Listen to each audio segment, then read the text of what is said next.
அனைவருக்கும் வணக்கம். இப்போ இருக்க சூழல்களில் மாணவர்கள் பள்ளி பருவத்திலேயே போதை பழக்க வழக்கங்களுக்கு அடிமையாகி கொண்டு இருக்கக்கூடிய ஒரு சூழ்நிலையை நாம் எல்லாம் பார்த்துக்கிட்டு இருக்கோம். இன்றைக்கி மாணவர்கள் பள்ளிக்கூடத்திலேயே இன்றைக்கி போதை மாத்திரைகள் சில இடங்களில் பள்ளிக்கூடத்துக்கு அருகிலேயே விற்பதாக கூட எத்தனையோ பத்திரிகைகளிலே நாம் படித்து தெரிந்து கொண்டிருக்கோம். இப்படிப்பட்ட ஒரு சூழ்நிலையில் இன்றைக்கு மாணவர்கள் அதிகமானோர் இன்றைக்கி கஞ்சா, போதை மாத்திரைகள், போதை ஊசிகள் இதுக்கெல்லாம் இன்றைக்கி அடிமையாக்கி கொண்டிருக்கக்கூடிய ஒரு சூழ்நிலை இன்றைக்கி பெருகிக்கிட்டே இருக்குது. நாளுக்கு நாள் இந்த சூழ்நிலை அதிகரிச்சுக்கிட்டே இருக்குது.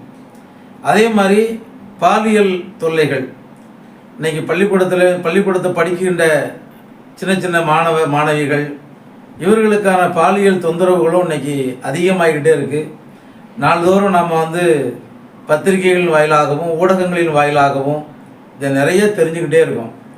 ஆனால் இதுக்கெல்லாம் முற்றுப்புள்ளி வைப்பதற்கு இது என்ன செய்வது, இதை எப்படி இந்த மாதிரியான ஒரு சூழ்நிலையில் இருந்து நம்முடைய மாணவர்களை, இளைஞர்களை எப்படி இதிலேருந்து வெளியே கொண்டு வருவது அப்படிலாம் நம்ம யோசித்து பார்க்கக்கூடிய ஒரு காலகட்டத்தில் நம்ம இன்றைக்கி இருந்துக்கிட்டு இருக்கோம். ஏன்னா இந்த ஆண்டினுடைய பள்ளியினுடைய இறுதி பரீட்சைகள்லாம் நடந்துக்கிட்டு இருக்குது. விடுமுறை காலம் விடுமுறை காலம் சீக்கிரம் வந்துடுது.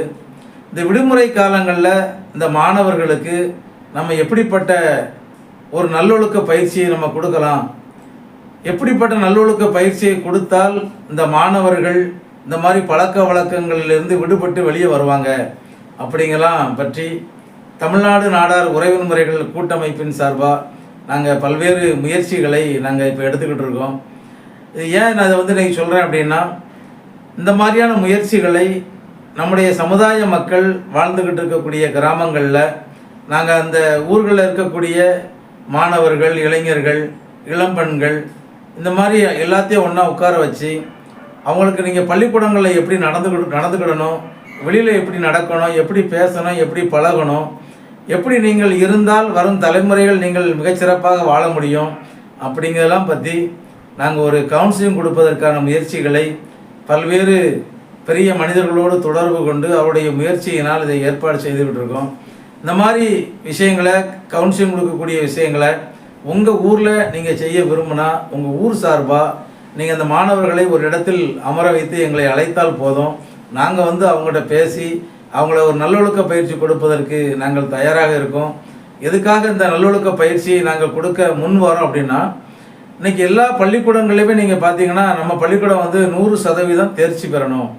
இந்த ஒரு பாயிண்டை மட்டும் மையமாக வச்சு தான் இன்றைக்கி கல்விக்கூடங்கள் இன்றைக்கி எல்லா இடங்களையும் இன்றைக்கி இயங்கிக்கிட்டு இருக்குது. ஏன்னா எல்லா இடத்துலையும் நம்ம இந்த பரீட்சைகள்லாம் முடிஞ்சு மார்க் ரிசல்ட்டு வெளியே வரும்போது ஒரு பெரிய போர்டு வச்சுருந்தாங்க, எங்களுடைய பள்ளியானது 100% தேர்ச்சி. இதைத்தான் இன்றைக்கி எல்லா பள்ளிக்கூடமுமே இன்றைக்கி விரும்பி அதுக்கான முயற்சிகளை மட்டும்தான் இன்றைக்கி எடுத்துக்கிட்டு இருக்குது. இந்த நல்லொழுக்க பயிற்சி என்பது மாணவ பருவம், அதாவது தொடக்க கல்விக்கு முன்பே இவங்களுக்கு கொடுத்தா மட்டும்தான் இவங்க வரும் அடுத்த கட்டத்துக்கு வரும்போது அந்த நல்லொழுக்கத்தின் வளர்வதற்கான வாய்ப்புகள் இருக்கும். இன்றைக்கி அதை யாரும் இன்றைக்கி எந்த பள்ளிக்கூடமும் இன்றைக்கி செய்தா அப்படிங்கிறது ஒரு மிகப்பெரிய ஒரு கேள்விக்குறி தான்.